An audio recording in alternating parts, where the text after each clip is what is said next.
अंजना सुंदरी का विवाह 15वां पर्व कथा। अथानंतर उन्हीं मुनिराज के पास हनुमान और विभीषण ने भी अभिप्राय को सुदृढ़ कर गृहस्थों के व्रत ग्रहण किए। गौतम स्वामी कहते हैं कि विद्वान लोग सुमेरु पर्वत की स्थिरता की उस प्रकार प्रशंसा नहीं करते जिस प्रकार की परम निश्चलता को प्राप्त हैं हनुमान के शील और सम्यक दर्शन की करते हैं। इस प्रकार जब गौतम स्वामी ने सौभाग्य आदि के द्वारा हनुमान की अत्यधिक प्रशंसा की तब उत्कट रोमांच को धारण करता हुआ श्रेणिक बोला कि हे गणनाथ, हनुमान कौन? इसकी क्या विशेषता है? कहाँ किससे इसकी उत्पत्ति हुई है? हे भगवन, मैं इसका चरित्र यथार्थ में जानना चाहता हूँ। तदंतर सत्पुरुष का नाम सुनने से जिन्हें अत्यधिक हर्ष उत्पन्न हो रहा था ऐसे गंधर्व भगवान आह्लाद उत्पन्न करने वाली वाणी में कहने लगे, हे राजन, विजया पर्वत की दक्षिण श्रेणी में 10 योजन का मार्ग लांघकर आदित्यपुर नामक एक मनोहर नगर है। वहां के राजा प्रहलाद और उनकी रानी का नाम केतुमती था। इन दोनों के पवंती नाम का उत्तम पुत्र हुआ। पवंती के विशाल वक्षस्थल को लक्ष्मी ने अपना निवास स्थल बनाया था। उसे पूर्ण यौवन देख संतान विच्छेद का भय रखने वाले पिता ने उसके विवाह की चिंता की। गौतम स्वामी कहते हैं कि हे राजन, यह कथा तो अब रहने दो।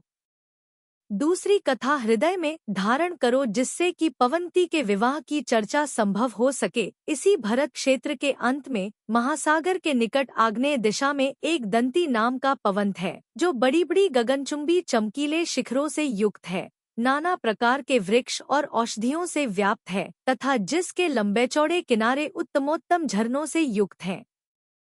महेंद्र के समान पराक्रम को धारण करने वाला महेंद्र विद्याधर उत्तम नगर बसाकर जब से उस पर्वत पर रहने लगा था तभी से उस पर्वत का महेंद्रगिरी नाम पड़ गया था और उस नगर का महेंद्रनगर नाम प्रसिद्ध हो गया था। राजा महेंद्र को हृदयवेगा रानी में अरिदम आदि 100 गुणवान पुत्र उत्पन्न हैं। उनके अंजना सुंदरी नाम से प्रसिद्ध छोटी बहन उत्पन्न हुई। वह ऐसी जान पड़ती थी मानो 3 लोक की सुंदर स्त्रियों का रूप इकट्ठा कर उसके समूह से ही उसकी रचना हुई थी। उसकी प्रभा नील कमल के समान सुंदर थी। हस्तरूप पल्लव अत्यंत प्रशस्त थे। चरण कमल के भीतरी भाग के समान थे। स्तन हाथी के गंडस्थल के तुल्य थे। उसकी कमर पतली थी, नितंब स्थूल थे। जंघाएं उत्तम घुटनों से युक्त थीं। उसके शरीर में अनेक शुभ लक्षण थे। उसकी दोनों भुजलताएं प्रफुल्ल मालती को माला के समान कोमल थी। कानों तक लंबे एवं कांतिरूपी मूठ से युक्त उसके दोनों नेत्र ऐसे जान पड़ते थे मानो कामदेव के सुदूरगामी बाण ही हों। वह गंधर्व आदि कलाओं को जानने वाली थी, इसलिए साक्षात सरस्वती के समान जान पड़ती थी और रूप से लक्ष्मी के तुल्य लगती थी। इस प्रकार अनेक गुणों से सहित वह कन्या किसी समय गोलाकार भ्रमण करती हुई गेंद खेल रही थी कि पिता की उस पर दृष्टि पड़ी। पिता ने देखा कि कन्या का शरीर नवयौवन से सुशोभित हो रहा है। उसे देख जिस प्रकार उत्तम गुणों में चित्त लगाने वाले राजा अकंपन को अपनी पुत्री सुलोचना के योग्य वर ढूंढने की चिंता हुई थी और उससे वह अत्यंत दुखी हुआ था, उसी प्रकार राजा महेंद्र को भी पुत्री के योग्य वर ढूंढने की चिंता हुई। सो ठीक ही है, क्योंकि स्वाभिमानी मनुष्यों को कन्या का दुहक अत्यंत व्याकुलता उत्पन्न करने वाला होता है। कन्या के पिता को सदा यह चिंता लगी रहती है कि कन्या उत्तम पति को प्राप्त होगी या नहीं, यह उसे चिरकाल तक रमण करा सकेगी या नहीं और निर्दोष रह सकेगी या नहीं। यथार्थ में पुत्री मनुष्य के लिए बड़ी चिंता है। अथानंतर राजा महेंद्र ज्ञानरूपी अलंकार से अलंकृत समस्त मित्रजनों को बुलाकर वर का निश्चय करने के लिए एकांत घर में गए। वहां उन्होंने मंत्रियों से कहा कि अहो मंत्रिजनों, आप लोग सब कुछ जानते हैं तथा विद्वान हैं, अतः मेरी कन्या के योग्य उत्तम वर बतलाइए। तब एक मंत्री ने कहा कि यह कन्या भरत क्षेत्र के स्वामी राक्षसों के अधिपति रावण के लिए दी जानी चाहिए, ऐसा मेरा निश्चित मत है। समस्त विद्याधरों के स्वामी रावण जैसे स्वजन को पाकर आपका प्रभाव समुद्रांत पृथ्वी में फैल जाएगा। अथवा हे राजन, रावण के पुत्र इंद्रजित और मेघनाद तरुण हैं, सो इन्हें यह कन्या दीजिए, क्योंकि उन्हें देने पर भी रावण स्वजन होगा। अथवा यह बात भी आपको इष्ट नहीं है तो फिर कन्या को स्वयं पति चुनने के लिए छोड़ दीजिए, अर्थात इसका स्वयंवर कीजिए। ऐसा करने से आपका कोई वैरी नहीं बन सकेगा। इतना कहकर जब अमरसागर मंत्री चुप हो गया तब सुमति नाम का दूसरा विद्वान मंत्री स्पष्ट वचन बोला। उसने कहा कि रावण के अनेक पत्नियां हैं, साथ ही वह महाहंकारी है, इसलिए इसे पाकर भी उसकी हम लोगों में प्रीति उत्पन्न नहीं होगी।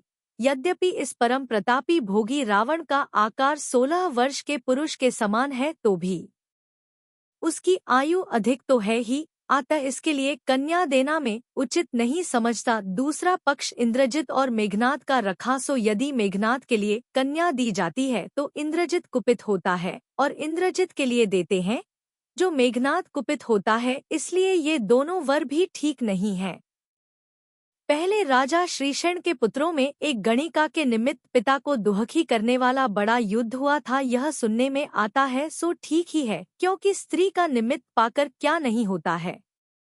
तदंतर जिसका हृदय सद्भिप्राय से युक्त था, ऐसा ताराध्यायन नाम का मंत्री पूर्व मंत्री के वचनों की अनुमोदना कर इस प्रकार के वचन बोला। उसने कहा कि विजयधिपर्वत की दक्षिण श्रेणी में एक कनकपुर नाम का नगर है, वहाँ राजा हिरण्याभ रहते हैं, उनकी रानी का नाम सुमना है। उन दोनों के विद्युतप्रभ नाम का पुत्र उत्पन्न हुआ है, जो बहुत भारी यश, कांति और अवस्था से अत्यंत सुंदर है। वह समस्त विद्याओं और कलाओं का पारगामी है, लोगों के नेत्रों का मानो महोत्सव ही है, गुणों से अनुपम है, और अपनी चेष्टाओं से उसने समस्त लोक को अनुरंजित कर रखा है। समस्त देव विद्याधर एक होकर भी उसे प्रयत्नपूर्वक नहीं जीत सकते हैं।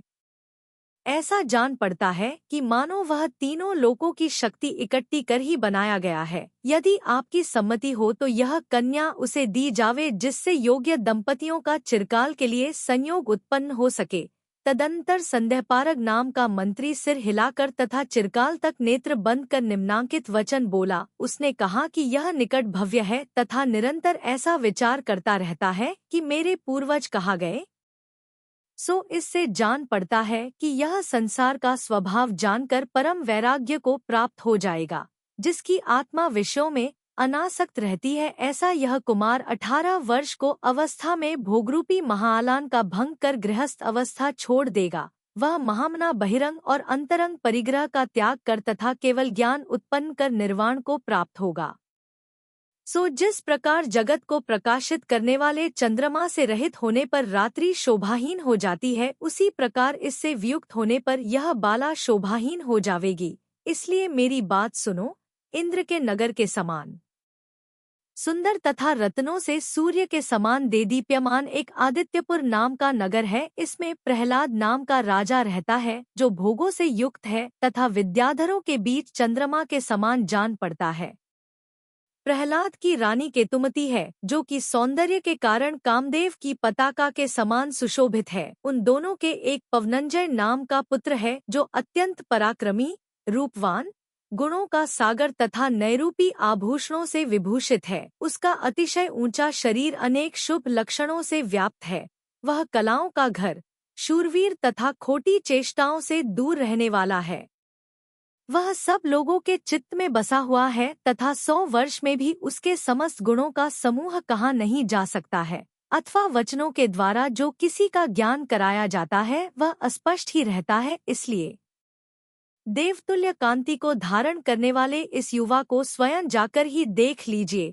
तदंतर कर्ण मार्ग को प्राप्त हुए पवनंजय के उत्कृष्ट गुणों से सब लोग परम हर्ष को प्राप्त हो आंतरिक प्रसन्नता प्रकट करने लगे, तथा कन्या भी उस वार्ता को सुनकर हर्ष से इस तरह खिल उठो जिस तरह की चंद्रमा की किरणों को देखने मात्र से कुमुदिनी खिल उठती है। अथानंतर इसी बीच में वसंत ऋतु आई और स्त्रियों के मुख कमल की सुंदरता के अपहरण में उद्यत शीतकाल समाप्त हुआ। कमलिनी प्रफुल्लित हुई और नए कमलों के समूह चिरकाल से उत्कंठित भ्रमर समूह के साथ समागम करने लगे, अर्थात उन पर भ्रमरों के समूह गूंजने लगे। वृक्षों के पत्र, पुष्प, अंकुर आदि घनी मात्रा में उत्पन्न हुए, जो ऐसे जान पड़ते थे मानो वसंत लक्ष्मी के आलिंगन से उनमें रोमांच ही उत्पन्न हुए हों।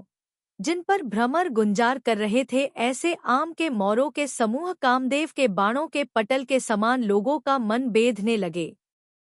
मानवती स्त्रियों के मान को भंग करने वाला कोकिलाओं का मधुर शब्द लोगों को व्याकुलता उत्पन्न करने लगा। वह कोकिलाओं का शब्द ऐसा जान पड़ता था मानो उसके बहाने वसंत ऋतु ही वार्तालाप कर रही हो। स्त्रियों के जो ओठ पति के दांतों से जाने के कारण पहले वेदना से युक्त रहते थे, अब चिरकाल बाद उनमें विषदता उत्पन्न हुई। जगत के जीवों में परस्पर बहुत भारी स्नेह प्रकट होने लगा। उनका यह स्नेह उपकारपरक चेष्टाओं से स्पष्ट ही प्रकट हो रहा था। चारों ओर भ्रमण करता हुआ भ्रमर अपने पंखों की वायु से थकी हुई भ्रमरी को श्रमरहित करने लगा। उस समय हरिण दूरवा के प्रवाल उखाड़ उखाड़ कर हरिणी के लिए दे रहा था और उससे हरिणी को ऐसा प्रेम उत्पन्न हो रहा था मानो अमत ही उसे मिल रहा हो। हाथी हथिनी के लिए खुजला रहा था। इस कार्य में उसके मुख का पल्लव छूटकर नीचे गिर गया था और हथिनी के नेत्र सुख के भार से निमीलित हो गए थे, जो गुच्छेरूपी स्तनों से झुक रही थी, जिनके पल्लवरूपी हाथ हिल रहे थे और ऊपर बैठे हुए भ्रमर ही जिनके नेत्र थे। ऐसी लतारूपी स्त्रियां वृक्षरूप पुरुषों का आलिंगन कर रही थी।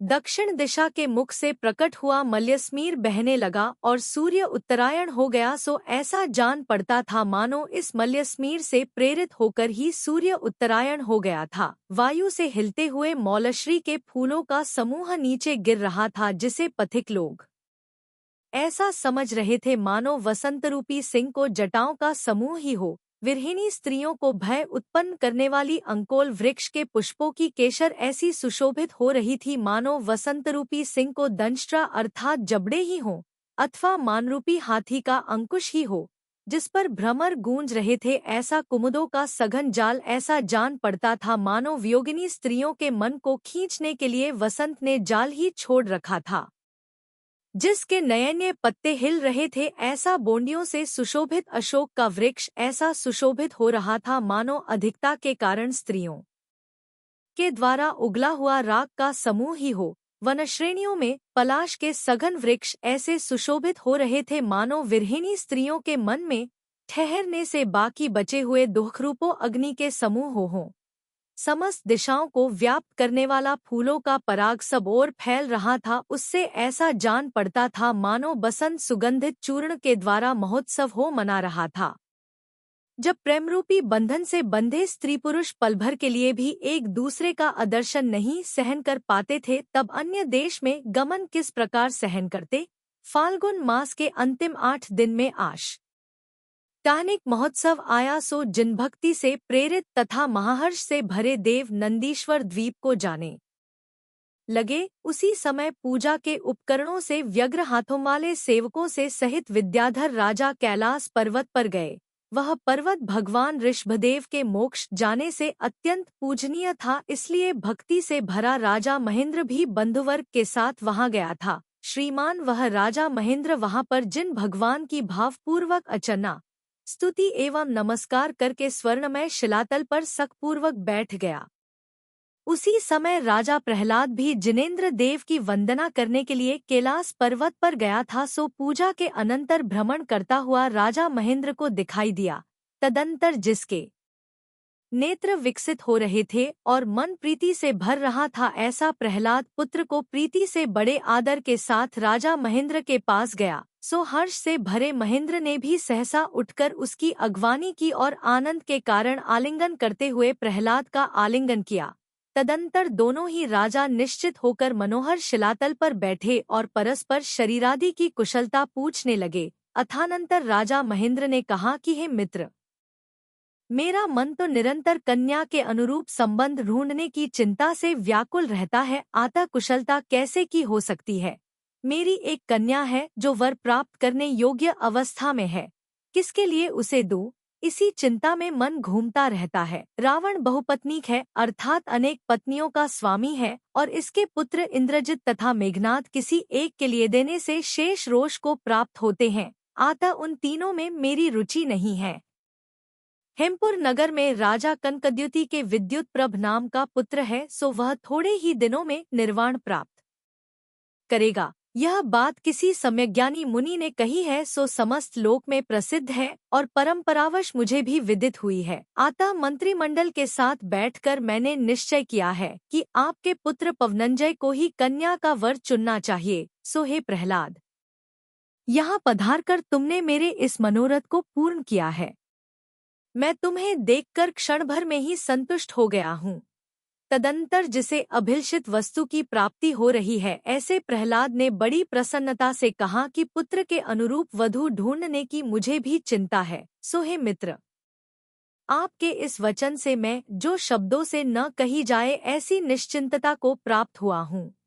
अथानंतर अंजना और पवनंजय के पिता ने वहीं मानुषोत्तर पर्वत के अत्यंत सुंदर तट पर उनका विवाह मंगल करने की इच्छा की। इसलिए क्षण भर में ही जिनके डेरे तंबू तैयार हो गए थे तथा जो हाथी, घोड़े और पैदल सैनिकों के अनुकूल शब्दों से व्याप्त था, ऐसी उन दोनों की सेनाएं वहीं ठहर गईं। समस्त ज्योतिषियों की गतिविधि को जानने वाले ज्योतिषियों ने 3 दिन बीतने के बाद विवाह के योग्य दिन बतलाया था। पवनंजय ने परिजनों के मुख से सुन रखा था कि अंजना सुंदरी सर्वांग सुंदरी है, इसलिए उसे देखने के लिए वह 3 दिन का व्यवधान सहन नहीं कर सका। निरंतर समागम की उत्कंठा रखने वाला यह पवनंजय काम के 10 वेगों से इस प्रकार पूर्ण हो गया, जिस प्रकार की युद्ध में कोई योद्धा शत्रु के बाणों से पूर्ण हो जाता है, भर जाता है। प्रथम वेग में उसे अंजनाविषक चिंता होने लगी, अर्थात मन में अंजना की इच्छा उत्पन्न हुई। दूसरे वेग के समय बाह्य में उसकी आकृति देखने की इच्छा हुई। तीसरे वेग में मंदलंबी और गर्म सांसें निकलने लगी। चौथे वेग में ऐसा ज्वर उत्पन्न हो गया कि जिसमें चंदन अग्नि के समान संतापकारी जान पड़ने लगा। पंचम वेग में उसका शरीर फूलों की शैया पर करवटें बदलने लगा। छठे वेग में अनेक प्रकार के स्वादिष्ट भोजन को वह विष के समान मानने लगा। सातवें वेग में उसी की चर्चा में आसक्त रहकर विप्रलाप बकवाद करने लगा। आठवें वेग में उन्मत्तता प्रकट हो गई, जिससे कभी गाने लगता और कभी नाचने लगता था। कामरूपी सर्प के द्वारा डसे हुए उस पवनंजय को 9वें वेग में मूर्छा आने लगी और 10वें वेग में जिसका स्वयं ही अनुभव होता था, ऐसा दुहक का भार प्राप्त होने लगा। गौतम स्वामी कहते हैं कि यद्यपि वह पवनंजय विवेक से युक्त था तो भी उस समय उसका चरित्र स्वच्छंद हो गया था। सो ऐसे दुष्ट काम के लिए धिक्कार हो। अथानंतर काम के उपर्युक्त वेगों के कारण पवनंजय का धैर्य छूट गया। उसका मुख निरंतर निकलने वाले श्वासोच्छ्वासों से चंचल हो गया और वह उसे अपनी हथेलियों से ढकने लगा। वह श्वेत से भरे अपने कपोलमंडल को सदा हथेली पर रखे रहता था, जिससे उसमें लालिमा उत्पन्न हो गई थी। वह शीतलता प्राप्त करने के उद्देश्य से पल्लवों के आसन पर बैठता था तथा उसे गर्म लंबी श्वासों से म्लान करता रहता था। बाणों के गहरे प्रहार से असहनीय काम को धारण करने वाला वह पवनंजय बार बार जमुहाई लेता था, बार बार सिहर उठता था और बार बार अंगड़ाई लेता था। निरंतर स्त्री का ध्यान रखने से उसकी इंद्रियों का समूह व्यर्थ हो गया था, अर्थात उसकी कोई भी इंद्रिय अपना कार्य नहीं करती थी और अच्छे से अच्छे स्थानों में भी उसे धैर्य प्राप्त नहीं होता था। वह सदा अधीर ही बना रहता था। उसने शून्य हृदय होकर सब काम छोड़ दिए थे। क्षण भर के लिए वह लज्जा को धारण करता भी था तो पुनः उसे छोड़ देता था। जिसके समस्त अंग दुर्बल हो गए थे और जिसने सब आभूषण उतारकर अलग कर दिए थे, ऐसा पवनंजय निरंतर स्त्री का ही ध्यान करता रहता था। परिवार के लोग बड़ी चिंता से उसकी इस दशा को देखते थे। वह सोचा करता था कि मैं उस कांता को अपनी गोद में बैठी कब देखूंगा और उसके कमलतुल्य शरीर का स्पर्श करता हुआ उसके साथ कब वार्तालाप करूंगा। उसकी चर्चा सुनकर तो हमारी यह अत्यंत दुहख देने वाली अवस्था हो गई है, फिर साक्षात देखकर तो न जाने क्या होगा। उसे देखकर तो अवश्य ही मृत्यु को प्राप्त हो जाऊंगा। अहो, यह बड़ा आश्चर्य है कि वह मेरी सखी मनोहर होकर भी मेरे लिए दुहख का कारण बन रही है। अरे भली आदमिन, तू तो बड़ी पंडिता है, फिर जिस हृदय में निवास कर रही है उसे हो दुखरूपी अग्नि से जलाने के लिए तैयार क्यों बैठी है। स्त्रियां स्वभाव से ही कोमल चित्त होती हैं, पर मेरे लिए दुख देने के कारण तुम्हारे विषय में यह बात विपरीत मालूम होती है। हे अनंग, जब तुम शरीर रहित होकर भी इतनी पीड़ा उत्पन्न कर सकते हो, तब फिर यदि शरीर सहित होते तो बड़ा ही कष्ट होता। मेरे शरीर में यद्यपि घाव नहीं है तो भी पीड़ा अत्यधिक हो रही है, और यद्यपि एक स्थान पर बैठा हूँ तो भी निरंतर कहीं घूमता रहता हूँ। यदि मैं उसे नेत्रों का विषय नहीं बनाता हूँ, उसे देखता नहीं हूँ, तो मेरे ये 3 दिन कुशलतापूर्वक नहीं बीत सकेंगे। इसलिए उसके दर्शन का उपाय क्या हो सकता है, जिसे प्राप्त कर चित्त शांति प्राप्त करेगा, अथवा इस संसार में करने योग्य समस्त कार्यों में परम मित्र को छोड़कर और दूसरा कारण नहीं दिखाई देता। ऐसा विचार कर पवनंजय ने पास ही बैठे हुए प्रहसित नामक मित्र से धीमी एवं गदगद वाणी में कहा। वह मित्र छाया के समान सदा पवनंजय के साथ रहता था। विक्रिया से उत्पन्न हुए उन्हीं के दूसरे शरीर के समान जान पड़ता था और सर्व विश्वास का पात्र था। उसने कहा कि मित्र, तुम मेरा अभिप्राय जानते ही हो, आथ तुमसे क्या कहा जाए। मेरी मुखरता केवल तुम्हें दुखी ही करेगी। हे सखे, तीनों लोकों की समस्त चेष्टाओं को जानने वाले एक आप को छोड़कर दूसरा ऐसा कौन उदारचेता है जिसके लिए यह दुख बताया जाए। जिस प्रकार गृहस्थ राजा के लिए, विद्यार्थी गुरु के लिए, स्त्री पति के लिए, रोगी वैद्य के लिए और बालक माता के लिए प्रकट कर बड़े भारी दुख से छूट जाता है, उसी प्रकार मनुष्य मित्र के लिए प्रकट कर दुख से छूट जाता है। इसी कारण मैं आपसे कुछ कह रहा हूँ। जब से मैंने अनवद्य सुंदरी राजा महेंद्र की पुत्री की चर्चा सुनी है, तभी से मैं काम के बाणों से अत्यधिक विकलता प्राप्त कर रहा हूँ। मन को हरने वाली उस सुंदरी प्रिया को देखे बिना मैं 3 दिन बिताने के लिए समर्थ नहीं हूँ। इसलिए ऐसा प्रयत्न करो कि जिससे मैं उसे देख सकूं, क्योंकि उसके देखने से मैं स्वस्थ हो सकूंगा और मेरे स्वस्थ रहने से आप भी स्वस्थ रह सकेंगे। निश्चय से सब प्राणियों के लिए अन्य समस्त वस्तुओं की अपेक्षा अपना जीवन ही इष्ट होता है, क्योंकि उसके रहते हुए ही अन्य कार्यों का होना संभव है। तदंतर मित्र के मन को मानो कृतकृत्य करता हुआ प्रहसित हंसकर शीघ्र ही बोला कि हे मित्र, करने योग्य कार्य का उल्लंघन करने वाले बहत कहने से क्या मतलब है, कहो मैं क्या करूं। यथार्थ में हम दोनों में पृथकपनी नहीं है। उत्तम चित्त के धारक उन मित्रों के बीच जब तक यह वार्तालाप चलता है तब तक सूर्य अस्त हो गया, सो मानो उनका उपकार करने के लिए ही अस्त हो गया था। जो पवनंजय के राग के समान लाल लाल था, अंधकार के प्रसार को चाहता था और प्रिय करने वाला था, ऐसे संध्या के आलोक से प्रेरित होकर ही मानो सूर्य अस्त हुआ था। कांता से रहित पवनंजय का दुख देखकर ही मानो जिसे करुणा उत्पन्न हो गई थी, ऐसी संध्या अपना पति जो सूर्य सो उसके पीछे चलने लगी थी उसके अनुकूल हो गई थी। तदंतर पूर्व दिशा अत्यधिक अंधकार से कृष्णता को प्राप्त हो गई, सो मानो सूर्यरूप पति के वियोग से ही मलिन अवस्था को प्राप्त हुई थी।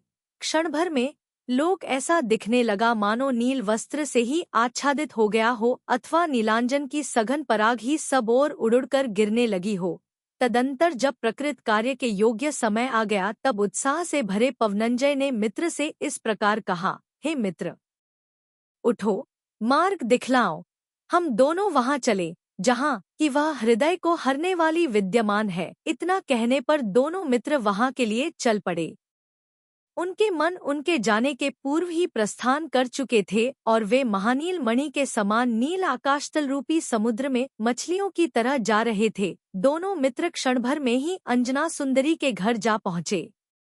उसका वह घर अंजना सुंदरी के सन्निधान से ऐसा सुशोभित हो रहा था जैसा कि रत्नों के समूह से सुमेरु पर्वत सुशोभित होता है। उस भवन के 7वें खंड में चढ़कर दोनों मित्र मोतियों की जाली से छिपकर झरोखे में बैठ गए और वहीं से अंजना सुंदरी को देखने लगे। वह अंजना सुंदरी अपने मुखरूपी पूर्ण चंद्रमा की किरणों से भवन के भीतर जलने वाले दीपकों को निष्फल कर रही थी तथा उसके सफेद, काले और लाल लाल नेत्रों की कांति से दिशाएं रंग बिरंगी हो रही थी। वह स्थूल, उन्नत एवं सुंदर स्तनों को धारण कर रही थी। उससे ऐसी जान पड़ती थी मानो पति के स्वागत के लिए श्रृंगार रस से भरे हैं 2 कलश ही धारण कर रही थी। नवीन पल्लवों के समान लाल लाल कांति को धारण करने वाले तथा अनेक शुभ लक्षणों से परिपूर्ण उसके हाथ और पैर ऐसे जान पड़ते थे मानो नखरूपी किरणों से सौंदर्य को ही उगल रहे हों। उसकी कमर पतली तो थी ही, ऊपर से उस पर स्तनों का भारी बोझ पड़ रहा है, इसलिए वह कहीं टूट न जाए इस भय से ही मानो उसे त्रिवलरूपी रस्सियों से उसने कसकर बांध रखा था। वह अंजना जिन गोल गोल जांघों को धारण कर रही थी वे कामदेव के तरकस के समान अथवा मद और काम के बांधने के स्तंभ के समान अथवा सौंदर्य रूपी जल को बहाने वाली नदियों के समान जान पड़ती थी। उसकी कांति इंदिवर अर्थात नील कमलों के समूह के समान थी। वह मुक्ताफलरूपी नक्षत्रों से सहित थी तथा पतिरूपी चंद्रमा उसके पास ही विद्यमान था, इसलिए वह मूर्तिधारिणी रात्रि के समान जान पड़ती थी। 145 इस प्रकार जिसके देखने से तृप्ति ही नहीं होती थी, ऐसी अंजना को पवनंजय एकटक नेत्रों से देखता हुआ परम सुख को प्राप्त हुआ। इसी बीच में उसकी वसंततिलका नाम की अत्यंत प्यारी सखी ने अंजना सुंदरी से यह वचन कहे कि हे सुंदरी राजकुमारी, तुम बड़ी भाग्यशालिनी हो जो पिता ने तुझे महाप्रतापी पवनंजय के लिए समर्पित किया है। चंद्रमा की किरणों के समान निर्मल एवं अन्य मनुष्यों के गुणों की ख्याति को तिरस्कृत करने वाले उसके गुणों से यह समस्त संसार व्याप्त हो रहा है। बड़ी प्रसन्नता की बात है कि तुम समुद्र की बेला के समान महारत्नों की कांति के समूह से प्रभासित हो मनोहर शब्द करती हुई उसकी गोद में बैठोगी। तुम्हारा उसके साथ संबंध होने वाला है, सो मानो रत्नाचल के तट पर रत्नों की धारा ही बरसने वाली है। यथार्थ में स्त्रियों के प्रशंसनीय संबंध से उत्पन्न होने वाला संतोष ही सबसे बड़ा संतोष होता है। इस प्रकार जब सखी वसंतमाला पवनंजय के गुणों का वर्णन कर रही थी, तब अंजना मन ही मन प्रसन्न हो रही थी और लज्जा के कारण मुख नीचा कर अंगुली से पैर का नख कुरेद रही थी और खिले हुए नेत्रकमलों से जिसका मुख व्याप्त था, ऐसे पवनंजय को आनंदरूपी जल का प्रवाह बहुत दूर तक बहा ले गया था। अथानंतर मिश्रकेशी नामक दूसरी सखी ने निम्नांकित वचन कहे। कहते समय वह अपने लाल लाल ओठों को भीतर की ओर संकुचित कर रही थी तथा सिर हिलाने के कारण उसकी चोटी में लगा पल्लव नीचे गिर गया था। उसने कहा कि चूंकि तू विद्युत प्रभ को छोड़कर पवनंजय के गुण ग्रहण कर रही है, इससे तूने अपना बड़ा अज्ञान प्रकट किया है। मैंने राजमहलों में विद्युत प्रभ की चर्चा कई बार सुनी है कि उसके लिए यह कन्या दी जाए अथवा नहीं दी जाए। जो समुद्र के जल की बूंदों की संख्या जानता है, उसी की बुद्धि उसके निर्मल गुणों का पार पा सकती है। वह युवा है, सौम्य है, नम्र है, कांतिमान है, धीरवीर है, प्रतापी है, विद्याओं का पारगामी है और समस्त संसार उसके दर्शन को इच्छा करता है। यदि पुण्ययोग से विद्युत प्रभ इस कन्या का पति होता तो इसे इस जन्म का फल प्राप्त हो जाता। हे वसंतमालिके, पवनंजय और विद्युत प्रभ के बीच संसार में वही भेद प्रसिद्ध है जो कि गोष्पद और समुद्र के बीच होता है। वह थोड़े ही वर्षों में मुनिपद धारण कर लेगा, इस कारण इसके पिता ने उसकी उपेक्षा की है, पर यह बात मुझे अच्छी नहीं मालूम होती। विद्युत प्रभ के साथ इसका एक क्षण भी बीतता तो वह सुख का कारण होता और अन्य क्षुद्र प्राणी के साथ अनंत भी काल बीतेगा तो भी वह सुख का कारण नहीं होगा। तदंतर मिश्रकेशी के ऐसा कहते ही पवनंजय क्रोधाग्नि से देदीप्यमान हो गया।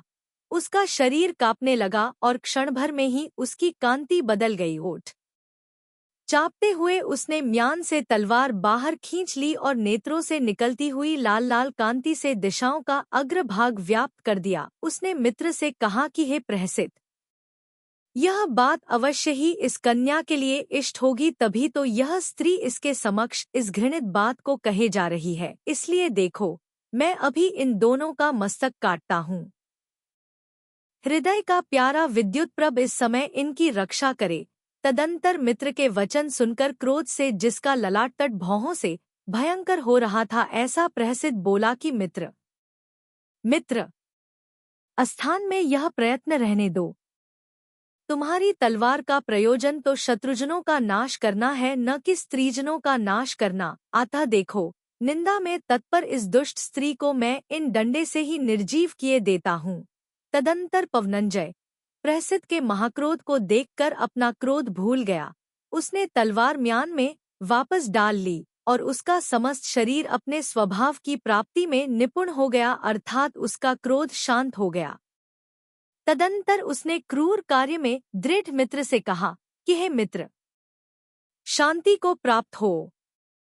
अनेक युद्धों में विजय प्राप्त करने से सुशोभित रहने वाले तुम्हारे क्रोध का भी ये स्त्रियां विषय नहीं है। अन्य मनुष्य के लिए भी स्त्रोजन का घात करना योग्य नहीं है। फिर तुम तो मदोन्मत्त हाथियों के गंडस्थल चीरने वाले हो, अतः तुम्हें युक्त कैसे की हो सकता है। उच्च कुल में उत्पन्न तथा गुणों की ख्याति को प्राप्त पुरुषों के लिए इस प्रकार यश की मलिनता करने वाला कार्य करना योग्य नहीं है। इसलिए उठो, उसी मार्ग से पुनः वापस चलें। मनुष्य की मनोवृत्ति भिन्न प्रकार की होती है, अतः उस पर क्रोध करना उचित नहीं है। निश्चित ही वह विद्युत प्रभ इस कन्या के लिए प्यारा होगा, तभी तो पास बैठकर मेरी निंदा करने वाली इस स्त्री से उसने कुछ नहीं कहा। तदंतर जिनके आने का किसी को कुछ भी पता नहीं था, ऐसे दोनों मित्र झरोखे से बाहर निकलकर अपने डेरे में चले गए। तदंतर जिसका हृदय अत्यंत शांत था, ऐसा पवनंजय परम वैराग्य को प्राप्त होकर इस प्रकार विचार करने लगा कि जिसमें संदेहरूपी विषम भंवरें उठ रही हैं और जो दुष्ट भावरूपी मगरमच्छों से भरी हुई हैं, ऐसी परपुरुषासक्त स्त्री रूपी नदी का दूर से ही परित्याग करना चाहिए, जो खोटे भावों से अत्यंत सघन है तथा जिसमें इंद्रियरूपी दुष्ट जीवों का समूह व्याप्त है। ऐसी यह स्त्री एक बड़ी अटवी के समान है। विद्वत जनों को कभी इसकी सेवा नहीं करनी चाहिए, जिसका अपने शत्रु के साथ संपर्क है। ऐसे राजा की सेवा करने से क्या लाभ है। इसी प्रकार शिथिल मित्र और परपुरुषासक्त स्त्री को पाकर सख कहाँ से हो सकता है। जो विज्ञ पुरुष हैं, वे अनादृत होने पर इष्टमित्रों, बंधुजनों, पुत्रों और स्त्रियों को छोड़ देते हैं, पर जो क्षुद्र मनुष्य हैं, वे पराभवरूपी जल में डूबकर वहीं नष्ट हो जाते हैं। मदिरापान में राग रखने वाला वैद्य, शिक्षा रहित हाथी, अहेतुक वैरी, हिंसापूर्ण दुष्ट धर्म, मूल की गोष्ठी, मर्यादाहीन देश, क्रोधी तथा बालक राजा और परपुरुषासक्त स्त्री बुद्धिमान मनुष्य, इन सब को दूर से ही छोड़ देवे। ऐसा विचार करते हुए पवनंजय की रात्रि कन्या की प्रीति के समान क्षय को प्राप्त हो गई और जगाने वाले बाजे बज उठे। तदंतर संध्या की लाली से पूर्व दिशा आच्छादित हो गयो, सो ऐसो जान पड़ती थी मानो पवनंजय के द्वारा छोड़े हुए राग से ही निरंतर आच्छादित हो गई थी, और जो लोक के क्रोध के कारण ही मानो लाल लाल दिख रहा था तथा जो जगत की चेष्टाओं का कारण था, ऐसे चंचल बिंब को धारण करता हुआ सूर्य उदित हुआ। तदंतर विराग के कारण अत्यंत अलस शरीर को धारण करता स्त्री विमुख पवनंजय प्रहसित मित्र से बोला कि हे मित्र, उससे संपर्क रखने वाली वायु का स्पर्श न हो जाए, इसलिए यहाँ समीप में भी मेरा रहना उचित नहीं है। अतः सुनो और उठो, अपने नगर की ओर चले। यहाँ विलंब करना उचित नहीं है। प्रस्थान काल में बजने वाले शंख से सेना को सावधान कर दो। तदंतर शंखध्वनि होने पर जो क्षुभित सागर के समान जान पड़ती थी तथा जिसने प्रस्थान काल के योग्य सर्व कार्य कर लिए थे, ऐसी सेना शीघ्र ही चल पड़ी। तत्पश्चात रथ, घोड़े, हाथी, पैदल सिपाही और भेरी आदि से उत्पन्न हुआ शब्द कन्या के कान में प्रविष्ट हुआ। प्रस्थान को सूचित करने वाले उस शब्द से कन्या अत्यंत दुखी हुई, मानो मुद्गर प्रहार संबंधी वेग से प्रवेश करने वाली कील से पीड़ित ही हुई थी। वह विचार करने लगी कि हाय हाय, बड़े खेद की बात है कि विधाता ने मेरे लिए खजाना देकर छीन लिया। मैं क्या करूं? अब कैसा क्या होगा। इस श्रेष्ठ पुरुष की गोद में कोड़ा करूंगी। इस प्रकार के जो मनोरथ मैंने किए थे मुझ अभागिनी के, वे सब मनोरथ अन्यथा ही परिणत हो गए और रूप ही बदल गए। इस वैरिन सखी ने जो उनकी निंदा की थी, जान पड़ता है डॉट की किसी तरह उन्हें इसका ज्ञान हो गया है, इसीलिए वे मुझ पर द्वेष करने लगे हैं। विवेक रहित, पापिनी तथा कर वचन बोलने वाली इस सखी को धिक्कार है, जिसने कि मेरे प्रियतम को यह अवस्था प्राप्त करा दी। पिताजी यदि हृदयवल्लभ को लौटा सके तो मेरा बड़ा हित करेंगे, और क्या इनकी भी लौटने की बुद्धि होगी। यदि सचमुच ही हृदयवल्लभ मेरा परित्याग करेंगे तो मैं आहार त्याग कर मृत्यु को प्राप्त हो जाऊंगी। इस प्रकार विचार करती हुई अंजना मूर्छित हो छिन्नमूल लता के समान पृथ्वी पर गिर पड़ी। तदंतर यह क्या है? ऐसा कहकर परम उद्वेग को प्राप्त हुई दोनों सखियों ने शीतलोपचार से उसे मूर्छारहित किया। उस समय उसका समस्त शरीर ढीला हो रहा था और नेत्र निश्चल थे। सखियों ने प्रयत्नपूर्वक उससे मूर्छा का कारण पूछा, पर वह लज्जा के कारण कुछ कह न सकी। अथानंतर वायुकुमार पवनंजय की सेना के लोग इस अकारण गमन से चकित हो बड़ी आकुलता के साथ मन में विचार करने लगे कि यह कुमार इच्छित कार्य को पूरा किए बिना ही जाने के लिए उद्यत क्यों हो गया है? इसे किसने क्रोध उत्पन्न कर दिया, अथवा किसने इसे विपरीत प्रेरणा दी है? इसके कन्या ग्रहण करने की समस्त तैयारी है हो, फिर यह किस कारण उदासीन हो गया है? कितने ही लोग हंसकर कहने लगे कि चूंकि इसने वेग से पवन को जीत लिया है इसलिए इसका पवनंजय यह नाम सार्थक है। कुछ लोग कहने लगे कि यह अभी तक स्त्री का रस जानता नहीं है इसीलिए तो यह इस कन्या को छोड़कर जाने के लिए उद्यत हुआ है।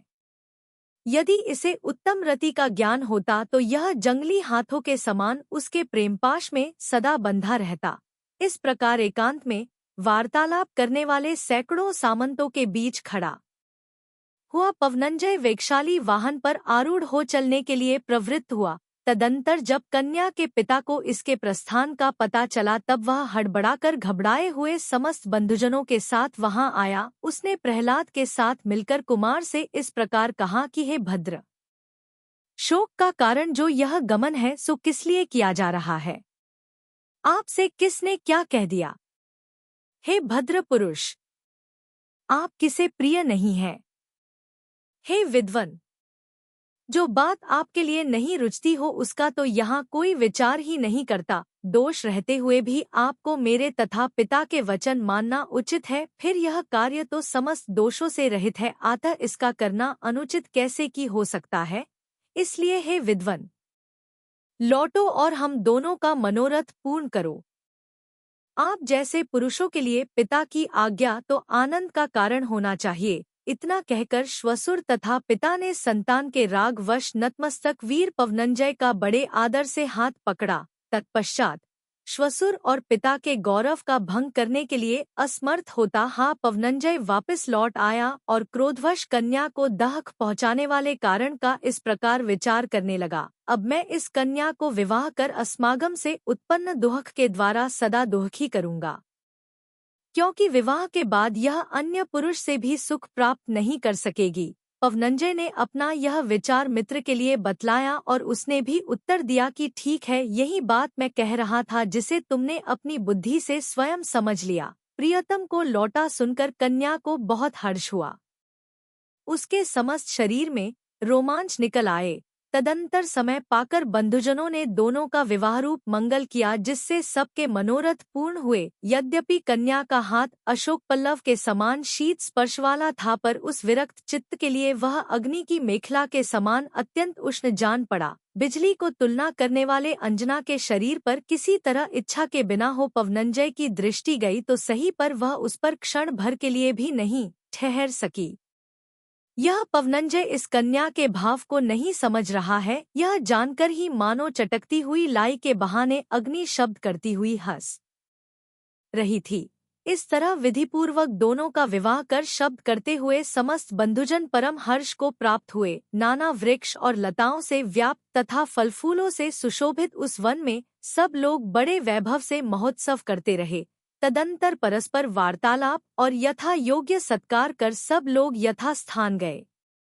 जाते समय सब लोग वियोग के कारण क्षण भर के लिए दुहखी हो उठे थे। गौतम स्वामी राजा श्रेणिक से कहते हैं कि हे राजन, तत्व की स्थिति को नहीं समझने वाले प्राणी दूसरे के लिए जो दुहक अथवा सुख पहुंचाते हैं, उसमें मूल कारण संताप पहुंचाने वाला कर्म रूपी सूर्य ही है। अर्थात कर्म के अनुकूल या प्रतिकूल रहने पर ही दूसरे लोग किसी को सुख या दुहक पहुंचा सकते हैं। इस प्रकार आर्ष नाम से प्रसिद्ध रविशनाचार्य कथित पद्मचरित में अंजना सुंदरी के विवाह का कथन करने वाला 15वां पर्व समाप्त हुआ।